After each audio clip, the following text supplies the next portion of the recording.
Assalamualaikum warahmatullahi wabarakatuh. Kami dari kelompok 10 izin mempresentasikan materi tentang Arab Spring. Sebelumnya, izinkan kami untuk memperkenalkan diri. Anggota kelompok kami terdiri atas Khairun Isa Nur Hidayah dengan NIM 1403619059, Muhammad Yusuf Ramdoni dengan NIM 1403619009, Muhammad Andika Prasetya dengan NIM 1403619064, Fahri Aditya Oktavian dengan NIM 1403619068, Monika Damayanti dengan NIM 1403619029, dan Muhammad Idrus dengan NIM 1403619011. Silahkan disimak teman-teman. Assalamualaikum warahmatullahi wabarakatuh. Perkenalkan, nama saya Muhammad Yusuf Ramdoni dari kelas A Pendidikan Sejarah 2019 dengan NIM 1403619009. Saya akan menjelaskan tentang Arab Spring, istilah Arab Spring dan revolusi di Tunisia. Arab Spring. Arab Spring ini merupakan suatu istilah perpolitikan dalam bentuk protes massa, yaitu revolusi yang bertujuan untuk menggulingkan, menurunkan, melengsarkan, atau bahkan mengkudeta para pemimpin-pemimpin yang diktator. Di sini juga sederhananya adalah masyarakat itu atau rakyat itu turun ke jalan untuk berdemonstrasi agar presiden atau pemimpin di negaranya itu turun dari jabatannya karena kediktatoran yang ia lakukan selama ia memimpin. Arab Spring ini muncul di negara-negara Arab pada tahun 2011, dimulai dari kejadian bakar dirinya Muhammad Bouazizi di Tunisia dengan rezimnya yang terkenal itu Ben Ali, kemudian diikuti Mesir yaitu Husni Mubarak, lalu Libya Muammar Gaddafi, dan dilanjutkan di negara Yaman, Suriah, dan Bahrain.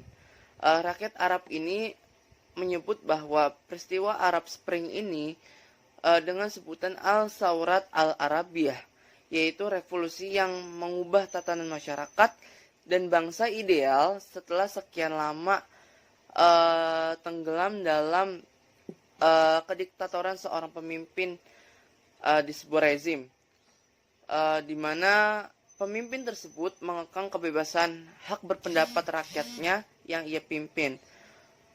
Maka dari itu terjadilah kesenjangan antara si elit dengan si rakyat miskin ini.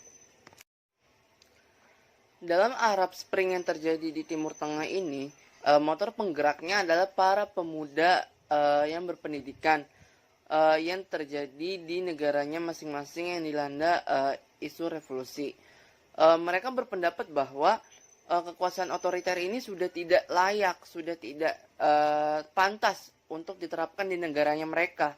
Makanya mereka menuntut protes, melakukan aksi massa di kantor-kantor gubernur atau di kantor-kantor yang memang menjadi pusat pemerintahan di negaranya masing-masing. Dalam prosesnya mereka menghimpun berbagai media untuk mendukung aksinya mereka itu, terutama di media sosial.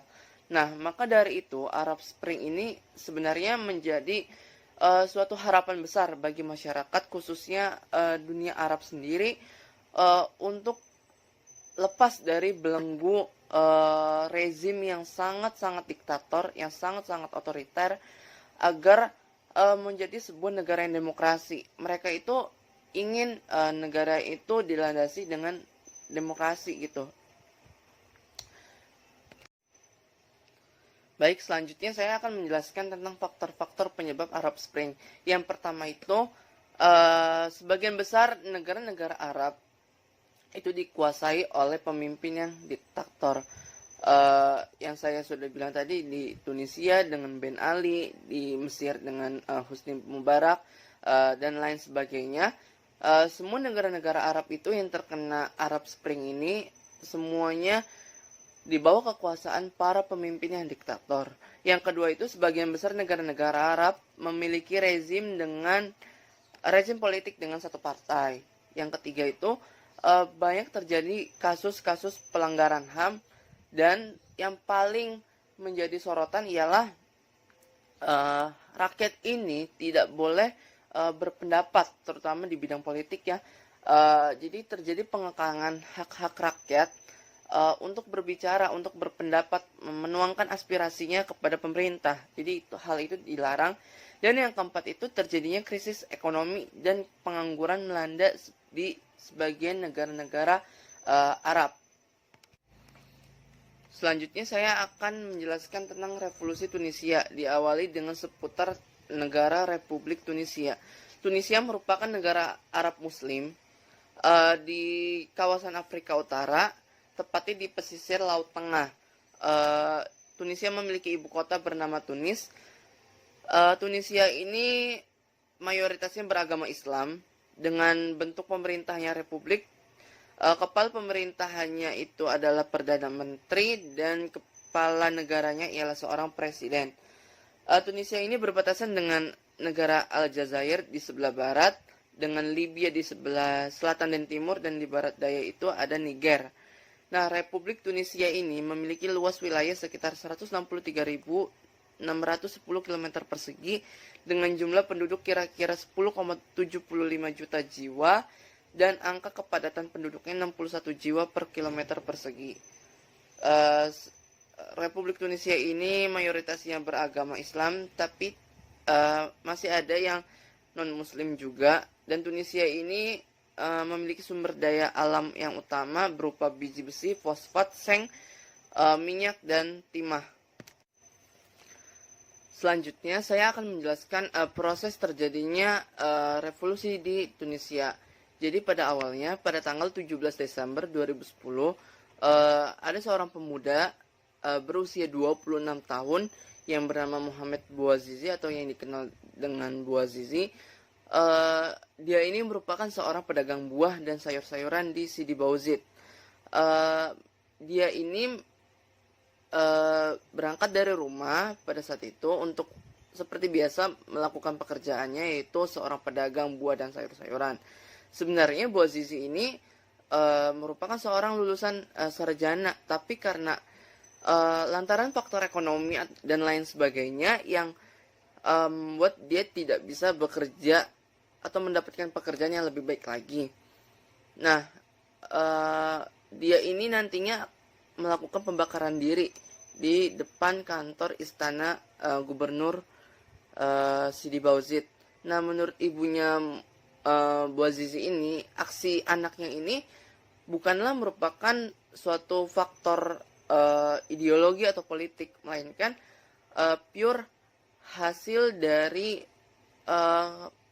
kekecewaannya dia yang ingin mengangkat harkat dan martabatnya sebagai seorang manusia. Karena selama hidupnya si Bouazizi ini dicaci, dimaki, dan terbelenggu dengan adanya kediktatoran yang dipimpin oleh si rezim Ben Ali ini. Nah, setiap harinya itu Bouazizi harus membayar 10 dinar atau setidaknya itu 7 US dollar untuk menyuap para oknum aparat yang bertugas di sekitar Sidi Bouzid itu. Nah, ketika sedang mempersiapkan barang dagangannya, tiba-tiba ada beberapa oknum petugas aparat yang menghampiri si Bouazizi ini dan meminta denda yang setiap harinya harus dibayar. Nah, pada saat itu Bouazizi tidak memiliki uang karena barang dagangnya itu belum ada yang laku. Nah, akhirnya terjadilah pertentangan adu mulut.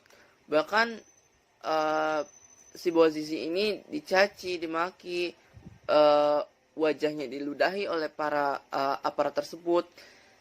Atas dasar ini Bouazizi ini tidak terima dan akhirnya melakukan pengaduan ke kantor Gubernur Sidi Bouzid. Eh, dia melaporkan ke kantor gubernur itu, tapi tidak digubris oleh gubernur tersebut. Akhirnya terucaplah satu kalimat yang cukup membuat speechless banyak orang, yaitu jika Anda tidak mendengarkan saya akan membakar diri. Nah, kalimat ini setelah terlontar dari mulutnya si Bozizi tidak digubris juga oleh gubernur tersebut, karena mungkin dianggapnya ini hanyalah bohongan, mainan gitu loh, hanya lelucon atau dan lain sebagainya lah. Nah, tapi kurang dari 1 jam kemudian si Bozizi ini kembali. Dia membawa 2 botol dirijen bensin gitu loh, untuk membakar dirinya. Ternyata kalimat yang diucapkannya itu pada saat datang ke kantor gubernur tidak main-main. Dia memang benar-benar serius untuk membakar dirinya.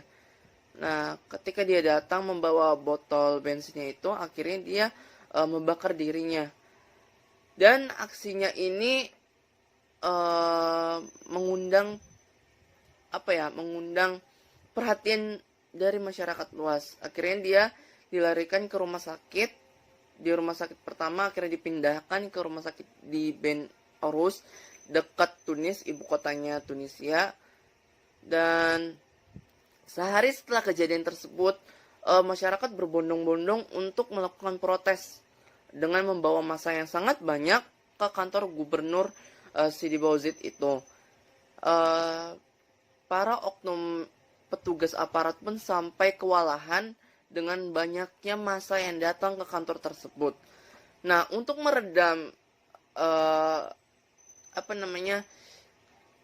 perlawanan dari si massa ini pada saat itu, Presiden Tunisia pada saat itu yang sangat terkenal dengan kediktatorannya, yaitu Ben Ali, mengunjungi si Bozizi ini yang sempat ia dengar bahwa melakukan aksi pembakaran. Nah, akhirnya kepresidenan Tunisia ke rumah sakit tersebut untuk mengunjungi si Bozizi. Dan sekitar 17 hari kemudian, atau tepatnya pada tanggal 4 Januari 2011, Bozizi dinyatakan meninggal dunia atau menghembuskan nafas terakhirnya. Pasca sepeninggalannya Bozizi, rakyat semakin marah karena Bozizi ini merupakan seorang rakyat yang biasa, dari golongan yang tidak mampu, atau katakanlah dari kasta yang cukup rendah, dan merupakan rakyat biasa. Dia berani untuk speak up ke pemerintahan Tunisia, bahwa dia menderita loh, saya menderita loh, saya sudah lelah dengan kediktatoran kalian semua. Bahkan sebenarnya kalau boleh cerita, bahkan sebenarnya rakyat Tunisia itu, kalau saya baca dari beberapa literatur, pasca kejadian ini banyak yang melakukan demonstrasi hingga ke pengacara sekalipun. Artinya apa? Bahwa di sini rakyat Tunisia sebenarnya mempunyai nasib yang sama, rasa yang sama, senasib, sepenanggungan dengan Bozizi ini. Hanya saja para rakyat Tunisia ini tidak mempunyai keberanian untuk melakukan hal yang sama dengan Bozizi ini. Mungkin karena takut atau lain sebagainya. Tapi dari sinilah revolusi itu mulai berkembang. Pembakaran Bozizi ini mengundang banyak sekali perhatian masyarakat luas. Bahkan dari media sosial pun seperti YouTube dan Facebook, hingga bahkan Twitter, itu ramai diberitakan Bozizi ini melakukan aksi gilanya. Bisa dibilang aksi gila karena di sebelumnya itu tidak ada yang melakukan aksi segila ini, ya segila ini, dan itu mengundang banyak perhatian tersendiri bagi warganya. Dan hal ini ternyata menjadi pemicu terjadinya revolusi Arab Spring di negara-negara khususnya dunia Arab, terkhusus Timur Tengah. Inilah yang menjadi pemicu rakyat-rakyat di negara-negara Timur Tengah untuk melepaskan kelanggengan seorang pemimpin yang diktator, sebuah rezim yang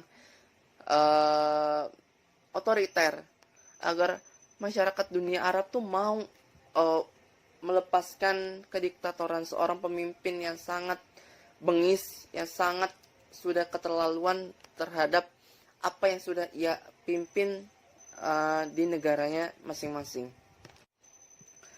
Nah, pasca kematiannya si Bouazizi, banyaklah aksi demonstrasi yang dilakukan oleh rakyat-rakyat Tunisia, dimulai dari para mahasiswa, para pemuda-pemuda berpendidikan, bahkan hingga pengacara.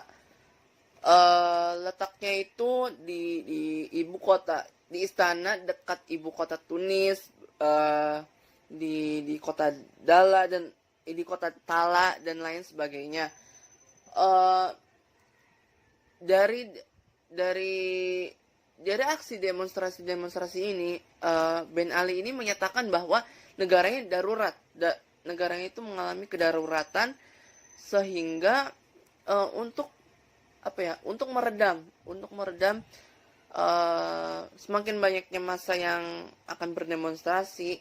Akhirnya dia mengeluarkan janji yaitu berupa dia akan mengadakan pemilihan legislatif baru untuk 6 bulan ke depan, terus juga menurunkan harga pangan, terus dia juga akan berjanji bahwa dia akan turun dari jabatannya pada tahun 2014, lalu memberikan kebebasan berpolitik bagi rakyatnya,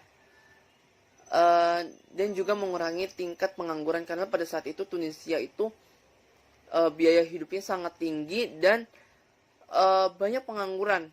Ya, mengapa banyak pengangguran? Karena sebagian besar rakyat Tunisia pada saat itu tingkat buta hurufnya sangat besar. Angka masyarakat dengan angka tingkat buta hurufnya itu sangat besar, makanya banyak yang terjadi pengangguran. Nah, pada realitanya pada tanggal 14 Januari 2011, Ben Ali ini resmi menyatakan undur diri dari jabatannya, atau menyatakan saya mundur dari jabatan saya sebagai presiden. Nah, pada saat itu tidak mungkin dong presiden mundur, pemerintahan terus juga mundur, kan tidak mungkin itu. Akhirnya pemerintahannya itu diserahkan kepada perdana menterinya pada saat itu menjabat, yaitu Mohamed Ghannouchi. Selama si Ben Ali-nya ini mundur, dialah yang berkuasa. Nah, Ben Ali resmi mengundurkan diri pada 14 Januari 2011, artinya sudah sekitar kurang lebih 23 tahun lamanya dia menjadi seorang pemimpin, seorang presiden bagi rakyat Tunisia, dengan kediktatorannya, dengan kebengisannya terhadap rakyat-rakyat yang dipimpinnya itu. Nah, dari sinilah tumbangnya rezim Ben Ali ini, serta peristiwa pembakaran si Bouazizi ini, yang tadi saya bilang, mengundang banyak perhatian dari masyarakat luas, bukan hanya dari Tunisia saja, bahkan dari Mesir, dari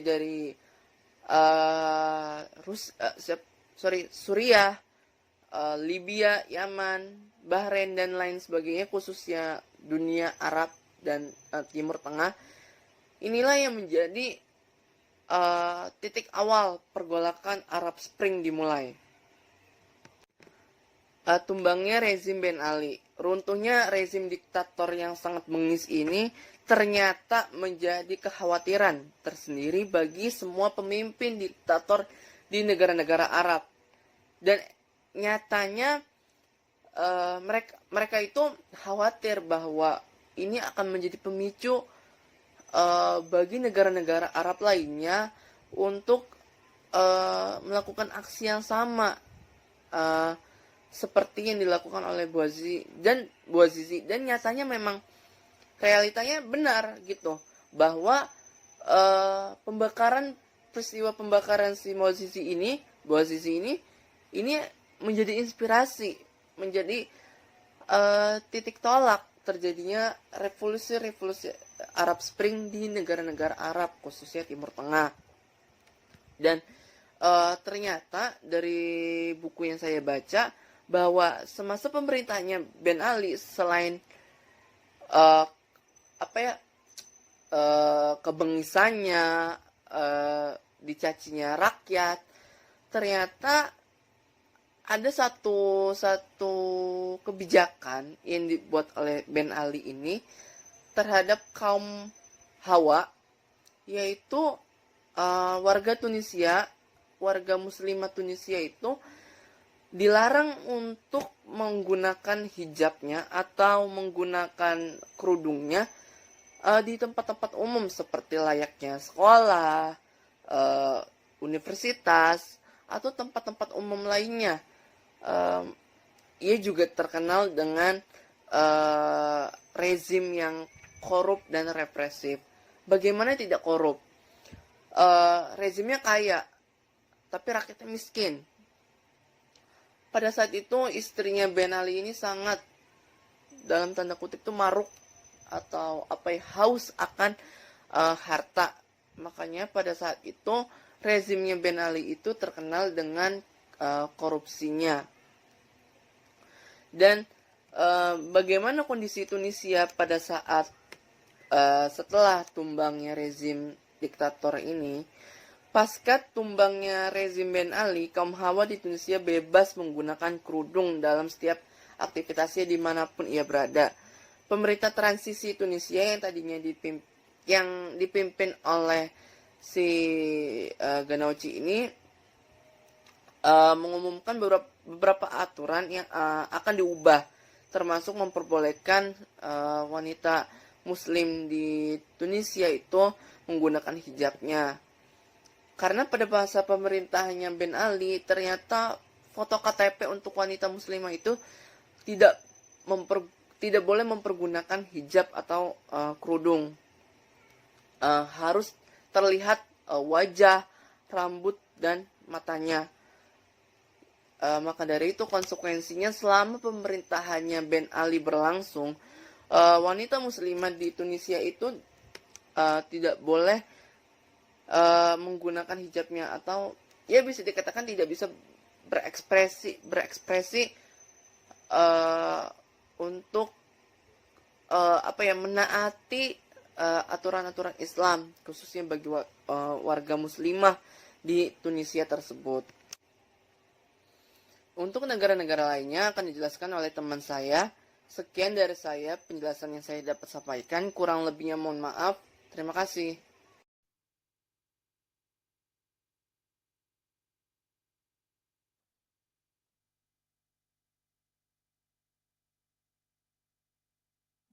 Assalamualaikum warahmatullahi wabarakatuh. Perkenalkan, nama saya Monica Damayanti dengan NIM 1403619029. Pada kesempatan kali ini, saya akan membahas tentang Arab Spring Revolusi Mesir. Revolusi Mesir atau revolusi yang terjadi di Mesir ini, Mesir telah mengalami 2 kali revolusi dalam 2 tahun, di mana tujuan untuk melakukan revolusi itu sama, yaitu untuk mengkudeta atau menurunkan pemimpin yang berkuasa agar turun jabatannya. Secara geografi, Mesir adalah sebuah negara yang sebagian besar wilayahnya itu terletak di Afrika bagian timur dengan luas wilayah 3 kali lebih luas daripada wilayah Tunisia dengan 95 wilayahnya merupakan gurun pasir yang tak berpenghuni, hingga dapat dikatakan bahwa Mesir hanya memiliki wilayah 5% yang dapat dihuni oleh penduduknya.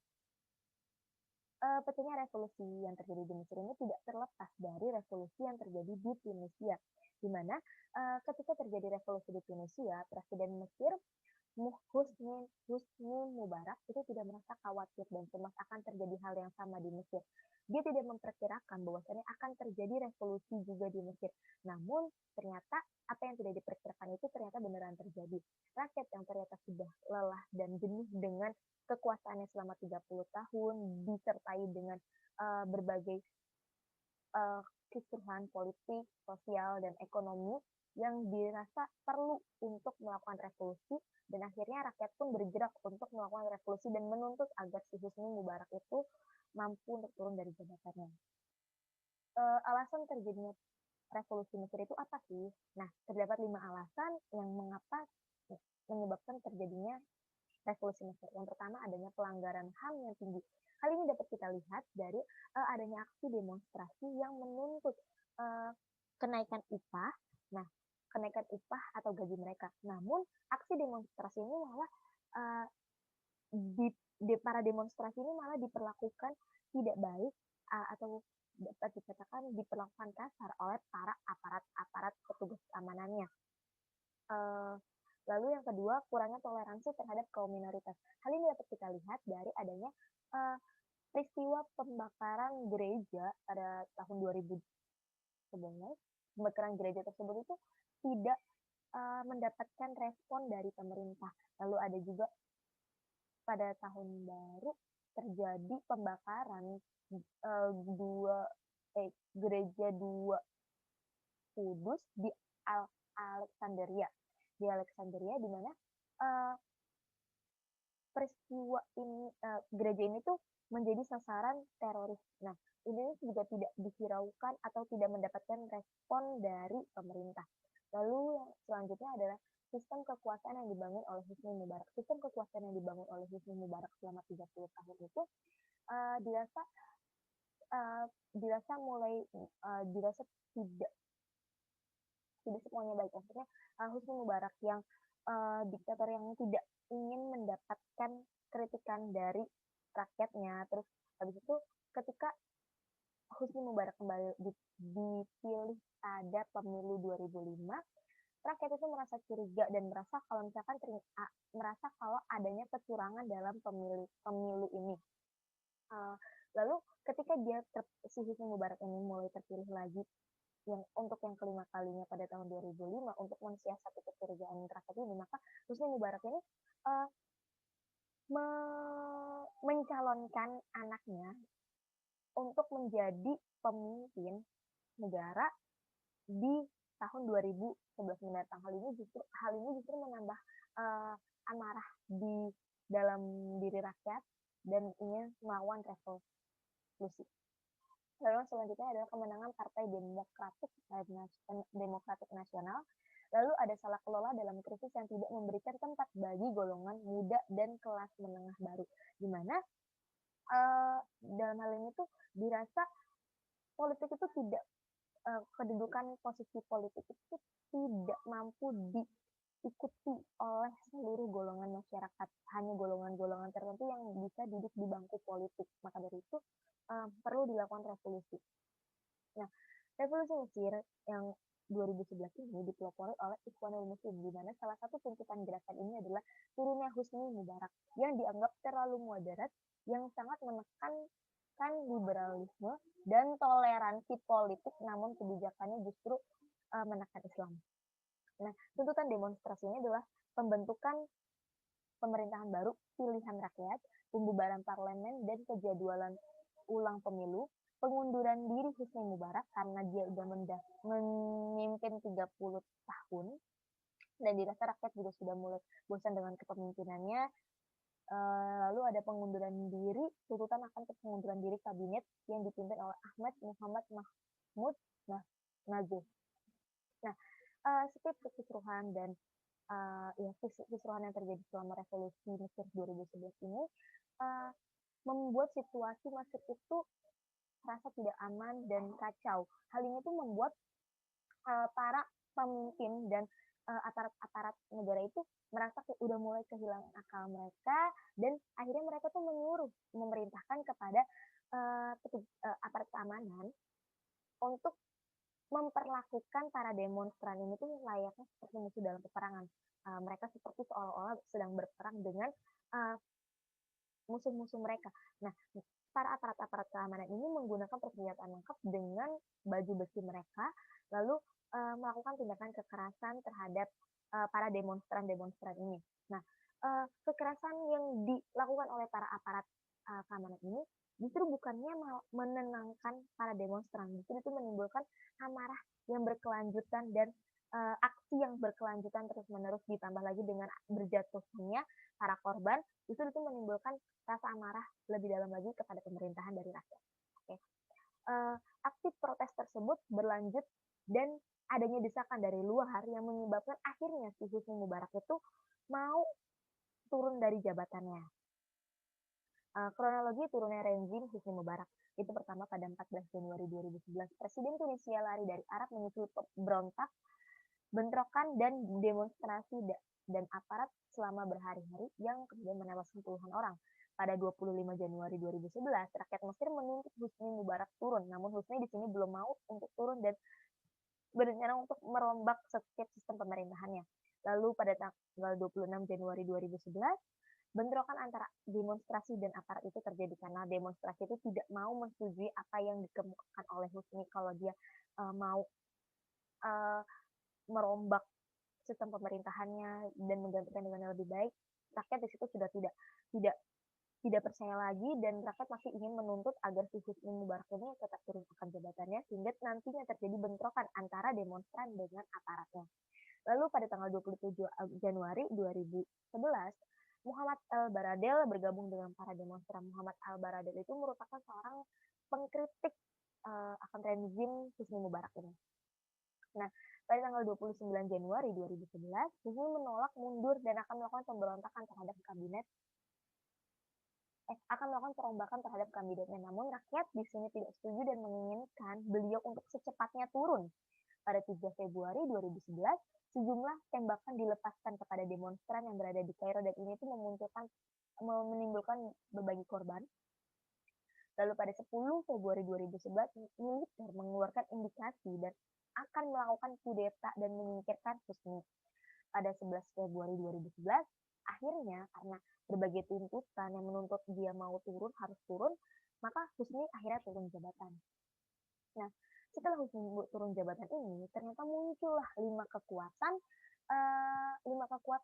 atau 5 golongan. Yang pertama ada golongan militer, partai politik, orang-orang dan jaringan bekas partai yang berkuasa MDP, mayoritas rakyat diam dan demonstrasi.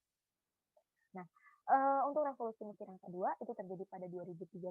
Nah, pada revolusi Mesir yang kedua ini rakyat menuntut agar Muhammad Morsi itu turun dari jabatannya. Dalam menuntut Muhammad Morsi ini turun jabatan, terdapat 3 kekuatan lah yang akan mengkudeta atau yang ingin mengkudeta Muhammad Morsi ini. Yang pertama ada kekuatan liberal, nasionalis, dan sekuler. Nah, tujuan dari kudeta ini adalah untuk menyingkirkan Muhammad Morsi dari jabatannya dan melemahkan kekuatan Ikhwanul Muslim. Jadi sebenarnya selama Muhammad Morsi ini berkuasa, banyak sekali prestasi-prestasi yang justru menguntungkan Mesir dan dapat menguntungkan Mesir. Namun sebaik-baiknya pemerintah, sebaiknya pemimpin pasti akan selalu ada yang ingin menjatuhkannya. Ikhwanul Muslim ini adalah mereka-mereka yang tadinya melakukan atau pelopor dari orang-orang yang melakukan revolusi pada tahun 2011 ini. Nah, setelah berhasil menurunkan Husni Mubarak, akhirnya mereka itu menunjuk salah satu orang terbaiknya untuk memangku jabatannya, yaitu yang mereka pilih akhirnya adalah Muhammad Morsi. Nah, Muhammad Morsi ini telah berhasil mencapai berbagai prestasi, namun prestasi-prestasi ini sayangnya dianggap sebagai sebuah dosa-dosa yang telah dilakukan dosa-dosa Muhammad Morsi. Padahal di balik dosa-dosa itu adalah sebuah prestasi yang dia kembangkan.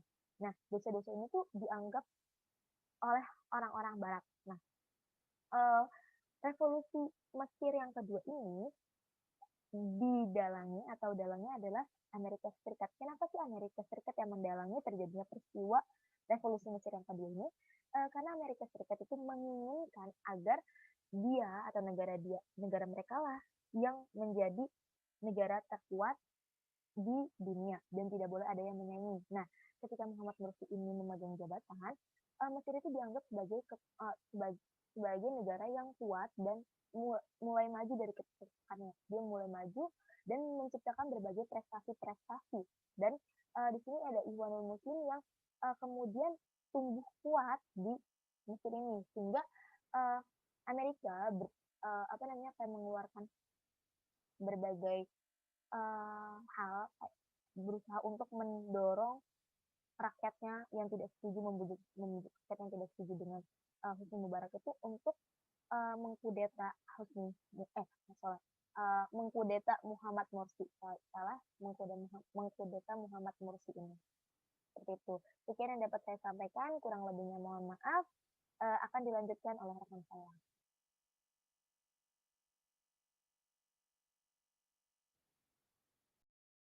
Salah satu negara yang terdampak oleh peristiwa Arab Spring itu adalah Yaman. Kejadian di Tunisia dan Mesir tampaknya cukup berbeda dengan apa yang terjadi di Libya, Suriah, dan Yaman tentunya. Jadi kalau misalnya di kedua negara itu tadi, Tunisia dan Mesir, tentara itu berkomitmen untuk melindungi masyarakat atau para demonstran. Nah, tapi kalau misalnya di Libya, Suriah, dan Yaman, tentara atau pasukan-pasukan militer itu diperalat oleh rezim untuk menghadapi para demonstran dan masyarakat yang membangkang tentunya dengan cara kekerasan. Nah, jadi Yaman ini merupakan sebuah negara di Arab yang berbatasan dengan Laut Arab di selatan, Teluk Adena dan Laut Merah di barat, Oman di timur, dan Arab Saudi di utara. Kalian bisa melihat petanya itu ada di sebelah kiri. Jadi hal apa aja sih yang mendorong terjadinya pergolakan atau perlawanan di Yaman terhadap pemerintahan?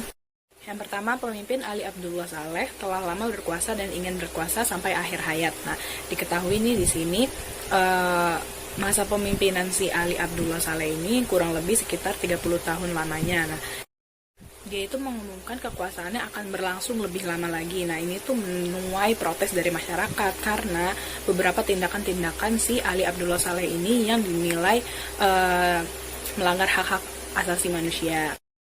Yang kedua adalah kemerosotan ekonomi. Kemerosotan ekonomi ini pasti akan mengarah ke arah kemiskinan dan kelaparan. Jadi di Yaman itu terjadi kemiskinan dan kelaparan.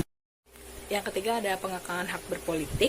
Pengekangan hak berpolitik ini akan menurun ke tidak adanya kebebasan. Jadi masyarakat di Yaman itu tidak memiliki kebebasan berpendapat ataupun bebas ngapa-ngapain itu enggak, karena semua-muanya itu sudah diatur oleh si Ali Abdullah Saleh tadi sebagai pemimpin yang cukup diktator. Nah, selanjutnya setelah kejadian Arab Spring, Yaman malah semakin suram. Jadi kan Arab Spring ini kan menuju ke arah kesejahteraan masyarakat. Namun di Yaman ini setelah Arab Spring malah terjadi kekacauan dan negaranya ini malah semakin suram. Dikarenakan Yaman ini masih terlibat perang saudara karena keterlibatan asing kayak seperti Arab Saudi, Barat, Iran. Nah, kondisi Yaman ini cukup memprihatinkan akhir-akhir ini. Setengah dari populasi masyarakat Yaman ini berpenghasilan kurang dari $2 setiap harinya. Nah, Yaman ini menjadi salah satu negara paling miskin di dunia dengan angka pengangguran sekitar 35% sampai 50%. Selain itu, penduduknya juga rata-rata kebanyakan yang buta huruf. Nah, puncak dari tuntutan para demonstran di Yaman adalah mundurnya Ali Abdullah Saleh dari kursi kepemimpinan yang telah berkuasa kurang lebih 30 tahun lamanya. Jadi masyarakat Yaman ini nggak kepingin Ali Abdullah Saleh ini melanjutkan atau melanggengkan kedudukannya sebagai presiden atau sebagai pemimpin di sana karena kediktatorannya itu yang tadi kemerosotan ekonomi, kelaparan terjadi di mana-mana, perang saudara juga terjadi di mana-mana, dan kebebasan individunya itu dikekang. Akhirnya pada tanggal 22 November 2011, Ali Abdullah Saleh menandatangani perjanjian yang diprakarsai oleh Dewan Kerjasama Teluk atau disebut juga The Gulf Cooperation Council, singkatannya itu GCC. Dalam perjanjian itu, si Ali Abdullah Saleh ini akan melakukan transfer kekuasaan kepada Abdurrahman Mansur Al-Hadi. Nah, secara resmi, tanggal 21 Februari 2012 digelar pemilihan presiden di Yaman nih untuk menggantikan kedudukannya si Ali Abdullah Saleh tadi. Nah, saat pemilihan presiden berlangsung di sana ini relatif aman, kondusif, ya pokoknya tentram lah, pemilihannya berjalan dengan lancar. Nah, di wilayah Yaman yang lain ini masih terjadi kekerasan dan banyak korban yang berjatuhan. Nah, hingga saat ini Yaman itu masih memerangi kemiskinan dan kelaparan yang menjadi suatu permasalahan terbesarnya. Bahkan nih, salah satu web sudah memprediksi di tahun 2021 Yaman masih akan terus menjadi negara paling rawan bencana kemanusiaan. Di sini saya Fahri Aditya Oktavian akan membahas tentang negara Suriah. Nah, Suriah ini merupakan salah satu pusat peradaban paling tua di muka bumi.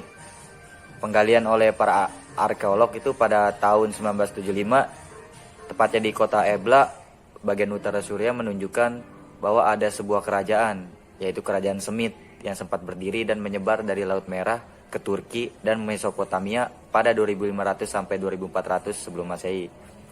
Nah, etnis Suriah ini diketahui merupakan etnis Semit, dengan 90% terdiri atas warga Muslim, 74%-nya itu Muslim aliran Sunni, dan 16%-nya itu dari kelompok-kelompok Muslim lainnya, termasuk seperti Alawi, Syiah, dan Druze. Kemudian 10% adalah warga Kristen. Terus sejarahnya pada tahun 1920, sebuah kerajaan Arab di bawah kekuasaan Raja Faisal dari keluarga Hashimiyah didirikan di negara Suriah. Nah, jadi Raja Faisal ini tidak cuma menjadi raja di Suriah, tapi Raja Faisal juga menjadi raja di Irak. Nah, kekuasaannya tuh di Suriah berakhir seiring dengan kekalahan pasukannya melawan Prancis dalam pertempuran Maisalun. Selama beberapa tahun Perserikatan Bangsa-Bangsa atau PBB meletakkan Suriah di bawah mandat Prancis, sebelum akhirnya Prancis itu terpuruk pada tahun 1940. Nah, dari keterpurukan Prancis itu, Suriah pun segera diambil oleh pemerintahan Vichy, hingga pemerintahan Inggris dan Prancis itu kembali lagi menjajah negara Suriah pada tahun 1941, tepatnya itu bulan Juli. Nah, di satu sisi penjajahan ini tuh tidak berlangsung lama gitu, karena kelompok nasionalis Suriah mendesak agar Prancis segera menarik keluar pasukannya dari Suriah pada April 1946. Suriah pun ditinggalkan Prancis dalam kendali pemerintahan Republik yang telah lebih dulu itu terbentuk ketika Prancis memegang kekuasaan atau mandat PBB. Nah, dari perkembangan ekonomi Suriah itu berlangsung pesat, diikuti dengan deklarasi kemerdekaan pada 17 April 1946. Tapi di satu sisi pergolakan politik justru terjadi di negara itu pada tahun 1960-an. Nah, Suriah dan Mesir ini sangat dekat gitu, hingga sempat diketahui juga dia itu bersatu membentuk Republik Persatuan Arab. Nah, namun persatuan ini tuh nggak berhasil gitu, sehingga memicunya terjadi kudeta militer pada 28 September 1961. Nah, Suriah pun akhirnya memisahkan diri dan bangkit menjadi sebuah negara lagi, itu negara, yaitu namanya Negara Republik Suriah. Nah, kabinet baru pun dibentuk di bawah bayang-bayang Partai Ba'ath. Kudeta militer itu kembali terjadi pada 13 November 1970, di mana Menteri Pertahanan Suriah yang saat itu bernama Hafiz al-Assad itu menobatkan dirinya sebagai Perdana Menteri. Nah, ketika sudah 30 tahun berkuasa atas Suriah, nah pada tanggal 10 Juni tahun 2000, Hafiz al-Assad pun dilaporkan meninggal. Kemudian pada masa ini perubahan konstitusi pun terjadi, di mana parlemen mengendaki usia minimum bagi presiden adalah 40-43 tahun. Terus perubahan ini juga memungkinkan putra Hafiz al-Assad, yaitu Bashar al-Assad, itu terpilih sebagai presiden, di mana si Bashar ini maju mencalonkan diri tanpa ada pesaing. Bashar al-Assad ini secara resmi dilantik pada tanggal 17 Juli tahun 2000 untuk masa jabatan 7 tahun.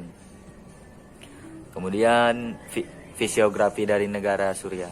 Nah, Suriah ini memiliki pemandangan alam yang berbeda-beda.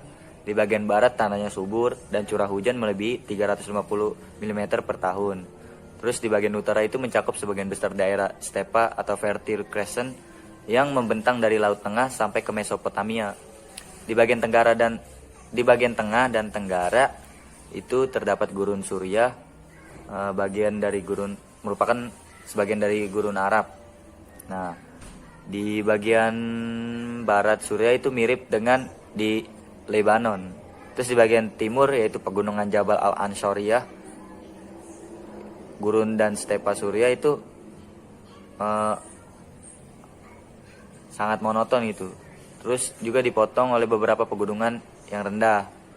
Terus pegunungan itu membentang ke arah timur laut sampai ke Palmyra dan Sungai Efrat. Nah, di selatan sendiri daerah perbukitan vulkanis Jabal Ad-Durus mencapai ketinggian 1801 meter. Nah, di antara perbukitan itu ada pegunungan Shah. Nah, pegunungan Shah ini terletak di dataran Hauran yang berbatu-batu, tapi tanahnya subur. Kemudian ekonomi Suriah. Nah, ekonomi Suriah ini bertumpu pada sektor pertanian dan industri. Angkatan kerjanya itu paling banyak diserap oleh sektor pertanian. Nah, di satu sisi padi-padian merupakan tanaman yang paling banyak dibudidayakan gitu. Seperti sayur, terus anggur dan buah-buahan lainnya. Nah, sebagian hasil pertanian itu diekspor. Meskipun di satu sisi nilai ekspornya itu sangat kecil. Terus pemeliharaan ternak. Di Suriah ini mayoritas tuh fokus pada ternak kambing dan domba. Itu merupakan salah satu mata pencarian paling penting itu di daerah gurun dan daerah stepa. Tetapi di satu sisi usaha ini hanya berpotensi kecil untuk diekspor. Nah, di luar minyak kan di rata-rata negara Timur Tengah tuh identik dengan minyaknya gitu. Cuman di Suriah itu meskipun di luar satu sisi banyak minyaknya, dia ada bahan mineral penting itu yang terdapat di Suriah. Namanya fosfat. Nah, dari proyek industri modern Suriah itu kebanyakan berada di sekitar Damaskus, kota Help dan Homs. Terus industri terpenting di Suriah itu tekstil, gula, gelas, semen, pupuk, aspal, sabun, dan bahan pangan. Industri pariwisata Suriah itu berkembang dengan objek wisata itu berupa tempat-tempat bersejarah dan reruntuhan bangunan tua. Terus neraca perdagangan luar negeri di Suriah itu kurang seimbang, dan negeri ini tuh sangat menderita defisit dari perdagangan gitu, sehingga ekonominya sangat tergantung pada bantuan luar negeri. Kemudian dari dinamika penduduk Suriah. Nah, penduduk Suriah sendiri diperkirakan berjumlah sekitar 12,2 juta orang dengan kepadatan sekitar 66 orang per kilometer dan pertambahan rata-rata 3,8% per tahun. Jumlah penduduk perkotaan seimbang dengan jumlah penduduk pedesaan. Nah, daerah paling padat penduduknya adalah bagian barat dan timur laut, terutama daerah sepanjang sungai. Nah, bahasa resmi negara Suriah ini adalah bahasa Arab. Umumnya masyarakat memakai bahasa bukan Arab, cuman mereka itu bisa memahami bahasa Arab. Nah, sekitar 90% penduduk Suriah beragama Islam, diantaranya itu sebagian besar menganut aliran Sunni. Umat Kristen cuma 8,9%. Itu juga terbagi menjadi beberapa gereja gitu, beberapa gereja di setiap daerah. Kemudian wajib belajar di Suriah itu sudah lama diterapkan. Nah, bagi anak usia 7 tahun ke atas, tapi dari seluruh penduduk berusia 15 tahun ke atas, lebih dari separuhnya itu masih buta aksara atau belum bisa baca. Assalamualaikum warahmatullahi wabarakatuh. Nama saya Muhammad Idrus. Di sini saya akan menjelaskan tentang negara Bahrain. Yang pertama ada Bahrain merupakan bagian dari peradaban kuno di Lemun. Nah, Bahrain ini yang bermakna dua lautan merupakan bagian dari peradaban kuno di Lemun karena letaknya yang strategis sejak 3000 tahun sejarah Masehi. Bahrain sudah dikenal oleh bangsa-bangsa lain seperti Yunani, Mesopotamia, Mesir, Assyria, dan India. Nah, dalam perkembangannya Bahrain menjadi tempat persinggahan serta eh, penghubung utama perdagangan antara Sumeria dan lembah Indus. Lalu jauh ke belakang, Bahrain juga telah ditempati manusia sejak zaman prasejarah. Karena lokasinya yang strategis di Teluk Persia telah berpengaruh bagi orang-orang Assyria, Babilonia, Yunani, Persia, dan terakhir adalah Arab. Nah, Bahrain pada zaman silam dikenal sebagai Dilmun atau Tailos nama Yunaninya. Nah, awal dan Mismahik sewaktu di bawah pemerintahan Kesultanan Persia. Lalu pulau-pulau di Bahrain yang terletak di tengah-tengah sebelah selatan Teluk Persia berhasil menarik penjajah sepanjang sejarah sebagai sebuah pulau strategis yang berada di antara timur dan barat. Tanahnya yang subur, air tawar yang melimpah, serta tempat menyelam mencari mutiara. Dan juga Bahrain menjadi pusat pemukiman. Nah, selama 2300 tahun, Bahrain juga menjadi pusat perdagangan dunia di antara Mesopotamia yang sekarang menjadi Irak dan lembah Indus yang sekarang sebuah wilayah di India. Nah, peradaban di Dilmun mempunyai kaitan erat dengan peradaban Sumeria pada abad ke-3 Masehi. Bahrain pun menjadi bagian dari Babilonia sekitar tahun 600 sejarah Masehi. Nah, dalam catatannya sejarah menunjukkan bahwa Bahrain dikenal melalui berbagai julukan, contohnya seperti Mutiara Teluk Persia. Nah, hingga tahun 1521 Bahrain terdiri atas daerah Ahsa yang lebih besar. Keduanya kini menjadi provinsi Timur Arab Saudi serta Awal atau yang kini Pulau Bahrain. Daerah Bahrain terbentang hingga Kuwait dan Oman serta dinamakan Provinsi Bahrain atau yang disebut Iklim Al-Bahrain. Namun pada tahun 1521 kedatangan Portugis telah memisahkan Awal yang kini Bahrain dengan daerah lainnya. Bahkan hingga kini nama Bahrain lebih dikenal sebagai nama wilayah itu. Sejak abad ke-16 sampai tahun 1743, pemerintahan Bahrain selalu berubah-ubah di antara Portugis dan Persia. Nah, pada akhirnya Sultan Persia Nadir Shah menguasai Bahrain dan atas alasan politik mendukung mayoritas Syiah. Nah, sejak akhir abad ke-18, Bahrain telah diperintah oleh keluarga Al-Khalifa yang masih satu keturunan dengan Bani Utbah yang menguasai Bahrain sejak abad ke-18. Pada tahun 1820, Bahrain di bawah pimpinan Syekh Sulman dan Abdullah menandatangani perjanjian dengan Inggris yang dikenal dengan General Treaty of Peace.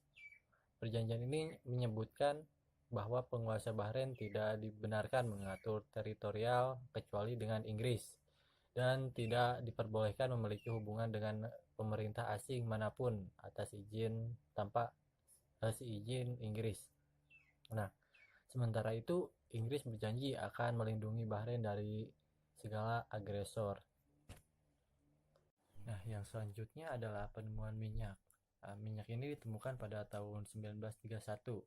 Nah, sejak itu Bahrain dibangun dari mengalami modernisasi pesat. Hal ini juga menjadikan hubungan dengan Britania Raya lebih baik, yang dibuktikan dengan semakin banyaknya pangkalan-pangkalan Inggris yang pindah ke pulau-pulau tersebut. Nah, pengaruh menguat hingga dengan semakin berkembangnya negara ini, puncaknya saat Charles Belgrave dilantik menjadi penasihat. Nah, kemudian Charles Belgrave ini mengukuhkan sistem pendidikan modern sebagai bagian dari pendidikan di Bahrain. Nah, lalu setelah Perang Dunia Kedua, sentimen anti-Inggris menguat di wilayah-wilayah Arab yang mengakibatkan terjadinya kerusuhan di Bahrain pada tahun 1960-an. Pihak Inggris menyerahkan masa depan Bahrain kepada arbitrase internasional dan meminta agar PBB mengambil alih tanggung jawab. Nah, lalu pada tahun 1970, Iran terus-menerus menuntut haknya terhadap Bahrain pada pulau-pulau di Teluk Persia. Nah, namun salah satu perjanjian dengan pihak Britania Raya ialah mereka setuju untuk tidak meneruskan tuntutan terhadap Bahrain jika tuntutan Iran atau lainnya dikabulkan. Nah, pada Agustus 1971, Britania Raya mundur dari Bahrain. Nah, lantas menjadikan Bahrain sebagai sebuah negara merdeka. Meningkatnya harga minyak pada tahun 1980-an sangat menguntungkan Bahrain. Tetapi harga minyak yang turun drastis justru tidak terlalu mengguncang perekonomian Bahrain. Walaupun terasa sulit, hal ini mengakibatkan sektor ekonomi dipaksa berkembang dan bervariasi. Nah, lalu setelah terjadinya revolusi Islam Iran pada tahun 1979, tokoh Syiah Bahrain pada tahun 1981 melancarkan perebutan kekuasaan. Walau bagaimanapun percobaan mereka gagal. Pada tahun 1994, kerusuhan demi kerusuhan dilakukan oleh golongan Syiah yang tidak puas dengan ketidakadilan pemerintah. Nah, pada Maret 1999, Hamad bin Isa al-Khalifa menggantikan ayahnya sebagai kepala negara. Ia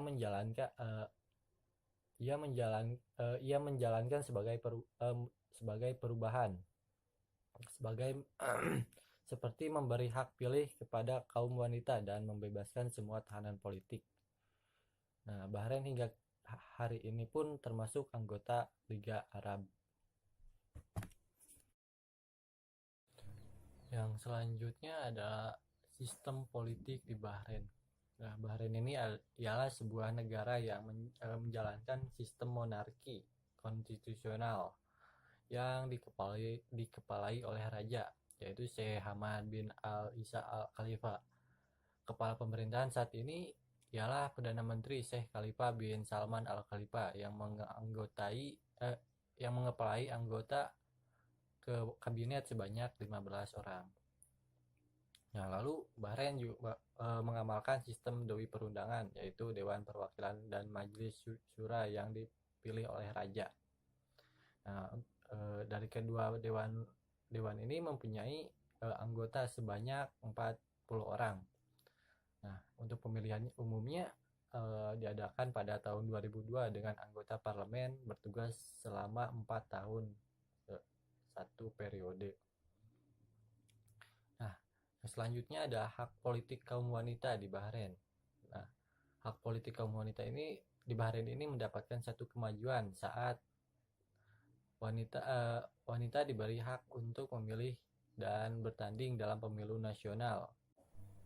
Nah, lalu raja baru ini mendirikan Dewan Mahkamah Agung untuk menata pengadilan-pengadilan di negara ini dan mensahkan pemisahan cabang administratif dan hukum pemerintahan. Nah, pada tanggal 11 sampai 12 November 2005, Bahrain mengajukan forum masa depan yang dihadiri pemimpin dari Timur Tengah dan negara-negara G8 dan membicarakan reformasi politik dan ekonomi di wilayah bersangkutan.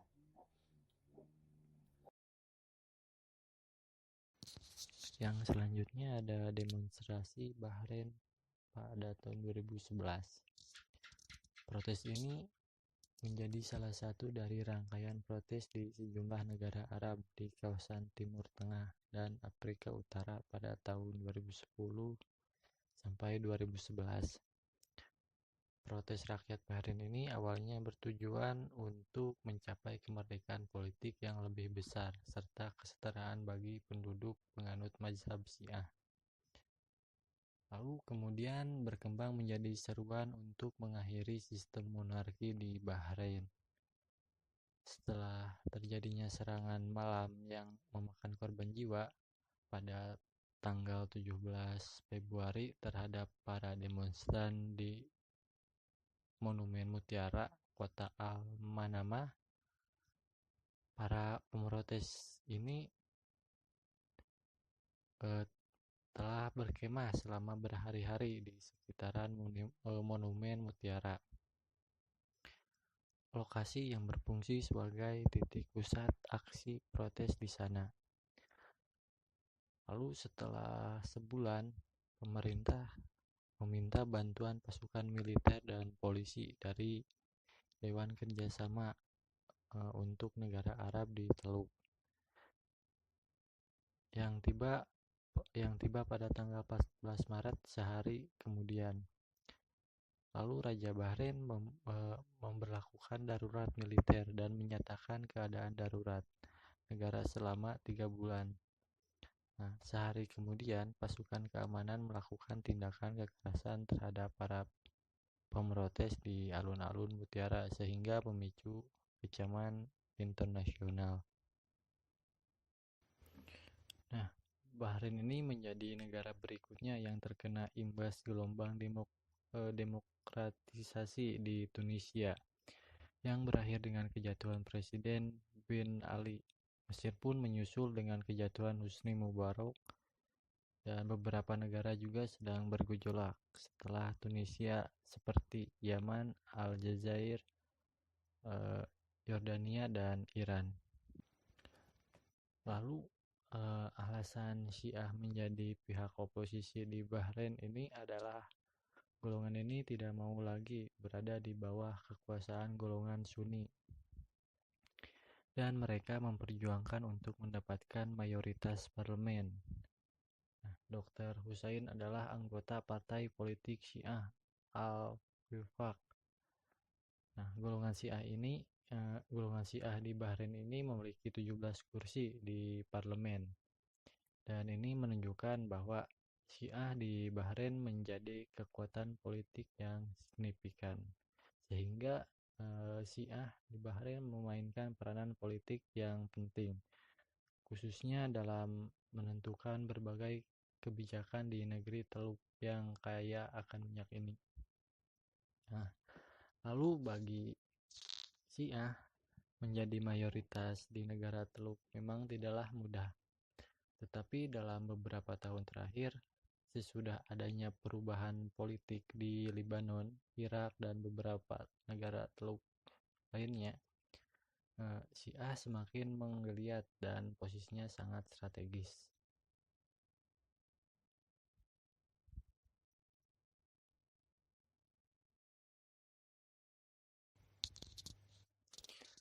Nah, Bahrain adalah negara Teluk yang luasnya sangat kecil, tetapi rentetan kejadian besar di sana patut dicermati lebih lanjut.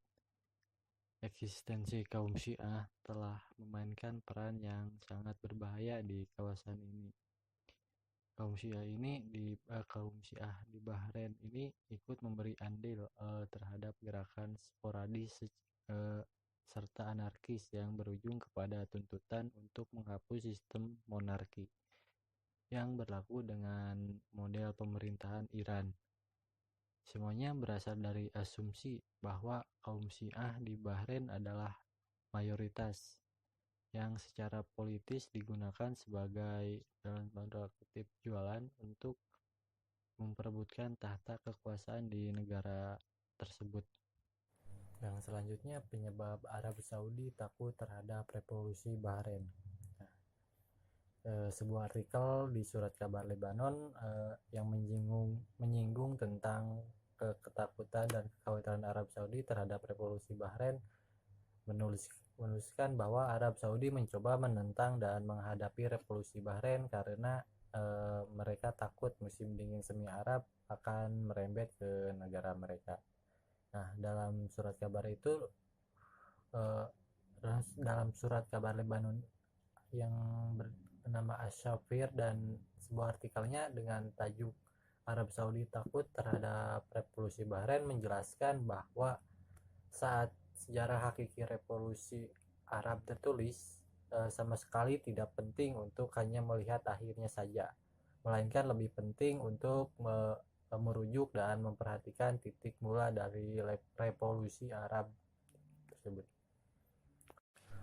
Dalam artikel itu diterangkan bahwa permulaan revolusi Arab tidaklah dari Tunisia, bukan dimulai dari peristiwa terbakarnya Muhammad Bouazizi. Nah, akan tetapi peristiwa ini pada prinsipnya merupakan awal dari revolusi Tunisia. Revolusi musim semi Arab telah dimulai dengan interval jarak yang lebih panjang daripada revolusi Tunisia dan mempunyai jarak yang lebih jauh dari media Arab. Nah, penulis tersebut juga menegaskan bahwa permulaan hakiki revolusi Arab terjadi di Bahrain, yaitu sebelum terjadinya revolusi Tunisia. Di Bahrain, revolusi ini telah dimulai dan masih terus berlanjut. Akan tetapi, mengenai permulaan dari kejadian ini telah diupayakan untuk menghilangkannya. Masalah ini tidak ada kaitannya dengan Bahrain, melainkan Arab Saudi. Nah, berdasarkan artikel ini juga Arab Saudi memiliki kekuatan harta penyusupan dan kekuatan di kawasan, dan jika diperlukan terdapat kemungkinan bagi rezim ini untuk mengubah proses sejarah, dan hakikatnya dalam langkah ini pun negara itu tidak sendirian.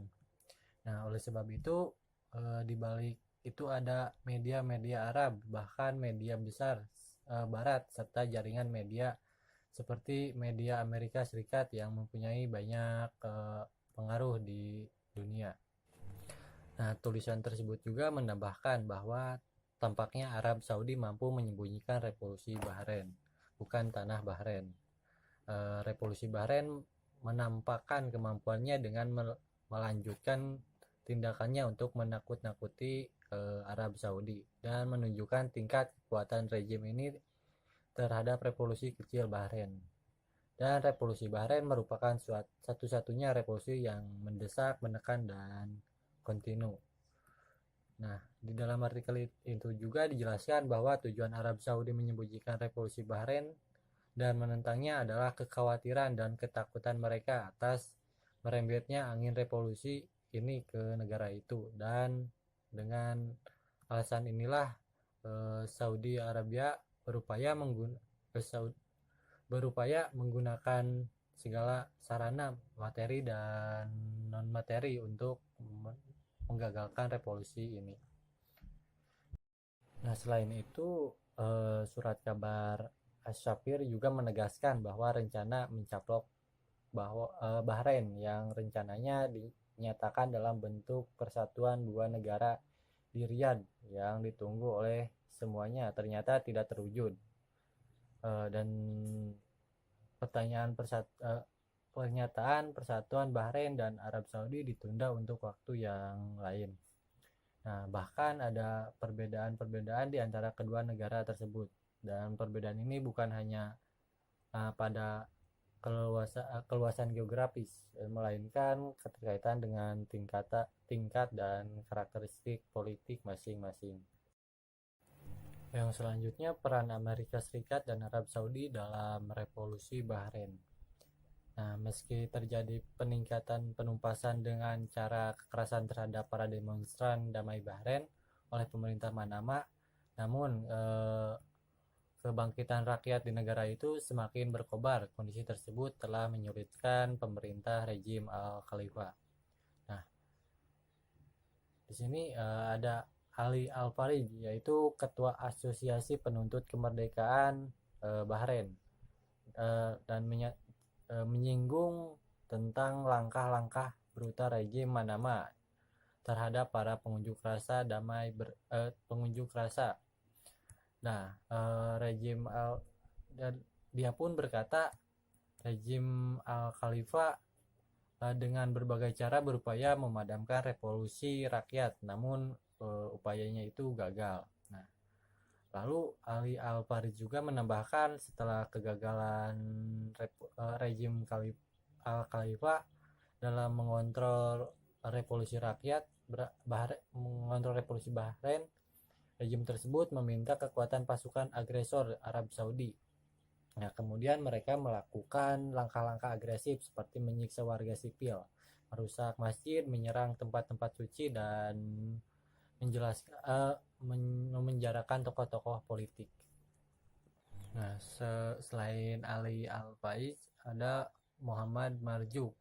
Nah, dia seorang aktivis Bahrain yang menegaskan bahwa rakyat Bahrain akan terus melanjutkan revolusi hingga meraih cita-citanya. Nah, Muhammad Marjuk ini berkata bahwa rejim Bahrain menggunakan segala alat, bahkan dengan tank, kendaraan lapis baja, dan helikopter untuk menumpas dan membunuh warga, serta merusak tempat suci seperti masjid. Hal itu dilakukan dalam rangka menghentikan revolusi damai rakyat di negara Bahrain. Namun rakyat Bahrain tidak akan pernah berhenti untuk menuntut hak-hak mereka, dan revolusi akan dilanjutkan hingga tuntutan legal mereka dipenuhi. Dan yang selanjutnya ada Abbas Al-Imron, yaitu dia adalah seorang aktivis hak asasi manusia, menegaskan bahwa rejim Bahrain setelah konsultasi dengan para pakar Amerika Serikat dan Inggris menerapkan kebijakan pembunuhan terselubung terhadap para demonstran. Hal itu diambil supaya terhindar dari tindakan pidana. Abbas Al-Imron menambahkan bahwa John Timony dan John Pitts II, pakar keamanan Amerika Serikat dan Inggris, telah memberikan pengalaman kepada pemerintah Manama terkait melakukan pembunuhan dan penumpasan terhadap para demonstran dengan metode tidak meninggalkan jejak tindakan pidana. Yang selanjutnya ada Muhammad Kazim Al-Sahahabi, seorang aktivis politik Bahrain. Nah, dia menjelaskan bahwa Amerika Serikat dan Arab Saudi merupakan faktor penyebab meningkatnya pembunuhan terhadap warga di Bahrain. Nah, ia menambahkan rejim Al-Khalifa tidak mengindahkan tuntutan dari dalam dan luar negeri untuk pembebasan para tahanan politik di Bahrain.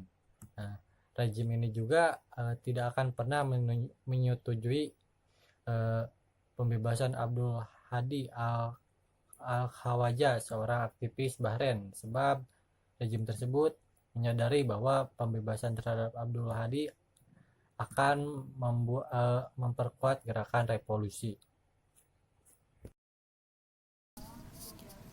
Assalamualaikum warahmatullahi wabarakatuh.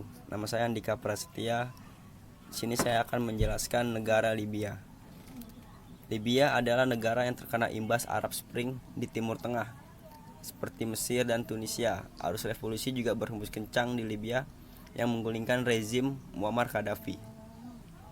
Libya adalah sebuah negara wilayah Maghrib Afrika Utara. Libya berbatasan dengan Laut Tengah di sebelah utara, Mesir di sebelah timur, dan Sudan di sebelah tenggara.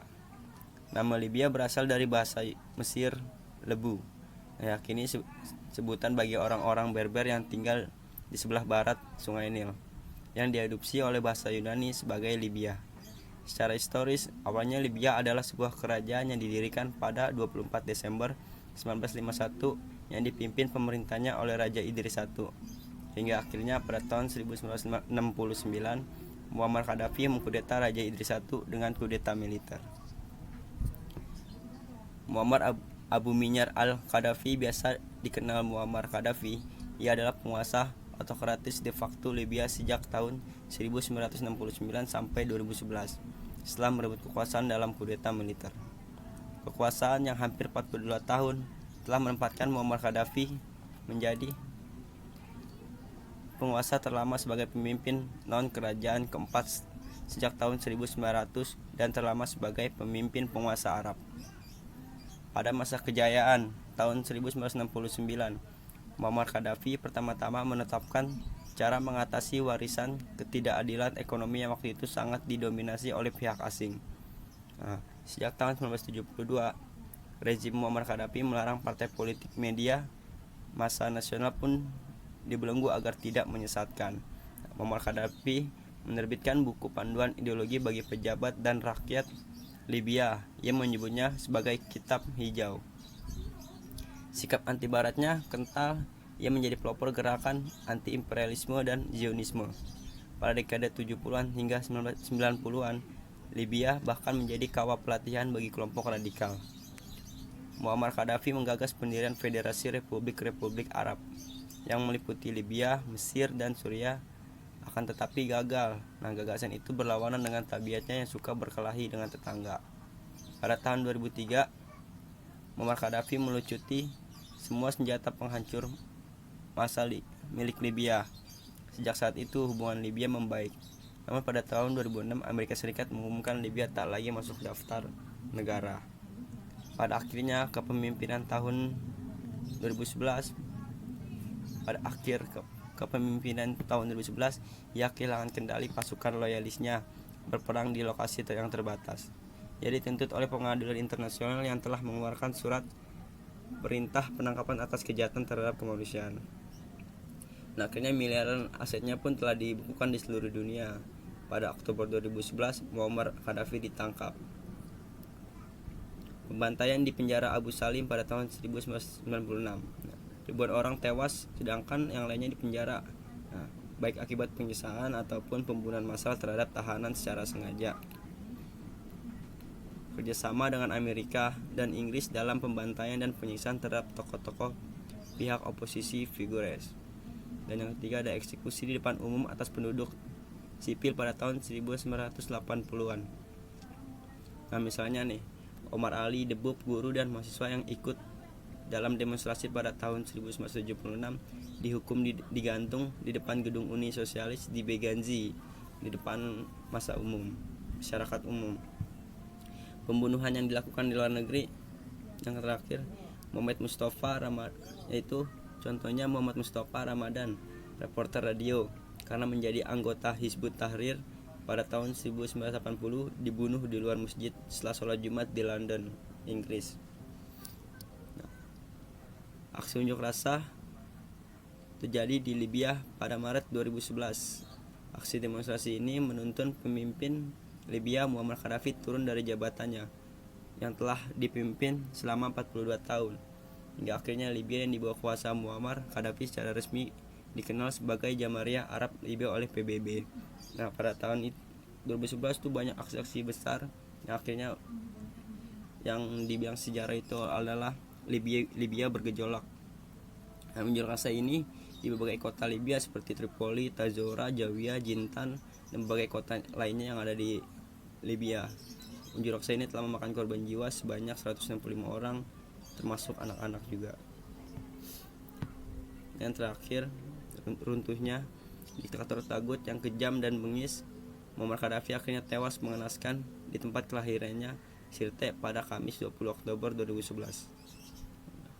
Gelombang tsunami revolusi rakyat Libya menggulingkan rezimnya pada usianya jabatan yang ke-42 tahun. Terima kasih.